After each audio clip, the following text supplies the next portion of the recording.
If you have a job in America, there is a strong chance your employer is watching you right now. 78% of companies use software to monitor their workers.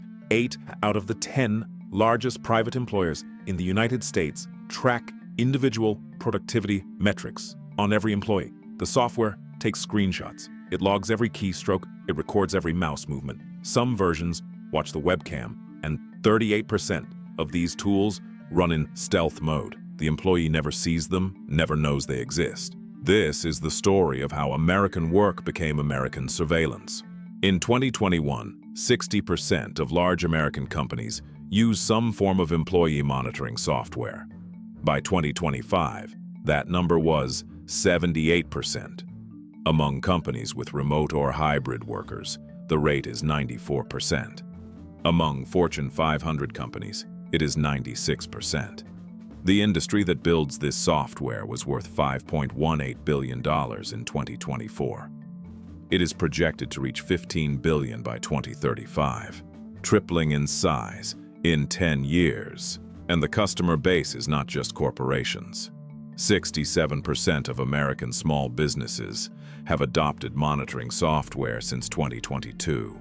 To understand how invasive this software has become, look at what it actually captures. 78% of monitoring tools take screenshots of the employee's screen, often every 3 to 10 minutes during the workday.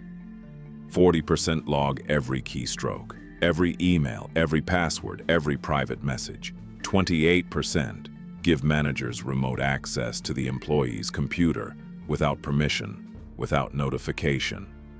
Some tools like Terramind can live stream the employee's screen to a manager in real time. No notification, no warning. Others use artificial intelligence to read the visible text on the screen. The AI does not just see what you do, it interprets it. In 2023, a financial services firm in the United Kingdom was sued after an employee discovered the company's monitoring software had captured their personal banking credentials. The company had installed a keylogger. The employee had logged into their personal bank account during a break. The software did not distinguish between work and life. The case settled out of court. 38% of workplace monitoring tools have a feature called stealth mode. In stealth mode, the software does not appear in the system tray. It does not show up in the list of running programs. It does not notify the employee that it has been installed. The worker sits down at their desk, opens their laptop, and starts working. The software starts recording. The worker never sees it. In May 2026, researchers at Northeastern University published a study examining 9 of the most widely used workplace monitoring platforms. They found that employee data was being shared with third-party companies, including Microsoft, Google, and Facebook. Companies whose workers were monitored using these tools included Ace Hardware, Ben & Jerry's, CVS Pharmacy, and Dunkin'. The employees of those companies did not know their data was being transferred. They had not consented. They had no way to opt out. If this is the kind of pattern you want to see exposed every Thursday, hit subscribe. Surveillance does not begin when the worker is hired. It begins before. Workday is a human resources software company used by thousands of American employers. Its artificial intelligence screens job applications before any human reads them. In 2023, a man named Mobley filed a lawsuit against Workday. He had applied to more than 100 jobs using the platform. He had been rejected every single time. He noticed something unusual.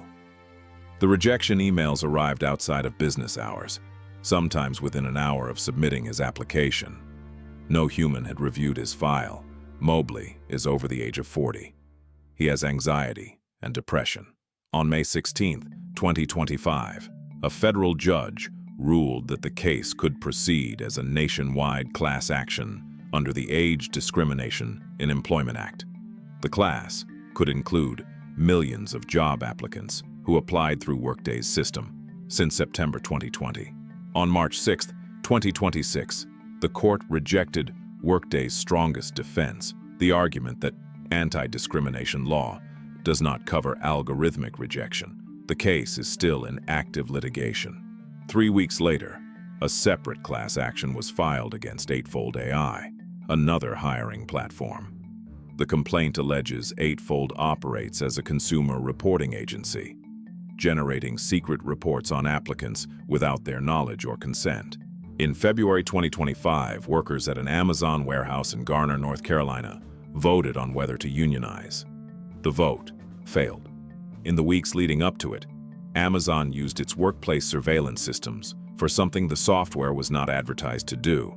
It monitored which employees were active in Facebook groups discussing the union. It tracked which workers visited subreddits where complaints about Amazon were being shared. It sent anti-union messages through the same workplace devices it used to track productivity.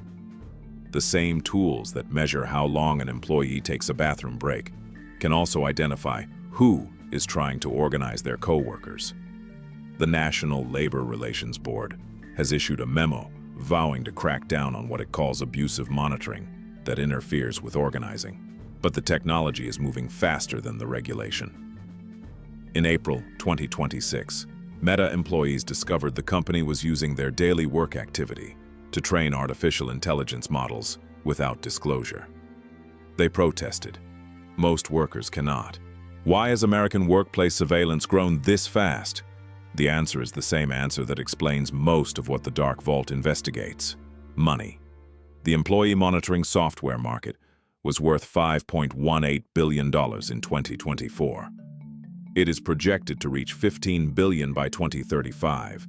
That is the size of the new industry that has been built to watch you work.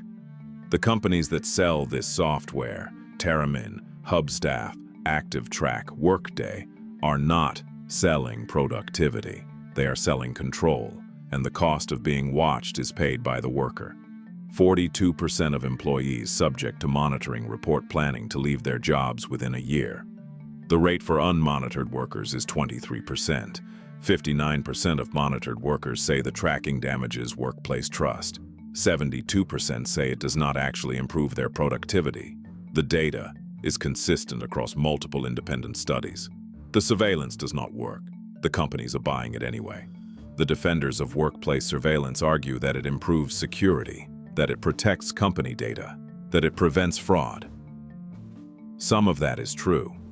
Companies have legitimate reasons to track certain activities on company-owned devices. But that is not what the data shows is actually happening. It shows software that records workers without their knowledge, software that runs invisibly, software that scores employees on emotional states, software that identifies union supporters, software that decides who gets hired before any human looks at the application. In 2025, the Consumer Financial Protection Bureau ruled that the Fair Credit Reporting Act applies to workplace surveillance. Workers, like consumers, have the right to know what data is being collected about them and to dispute it.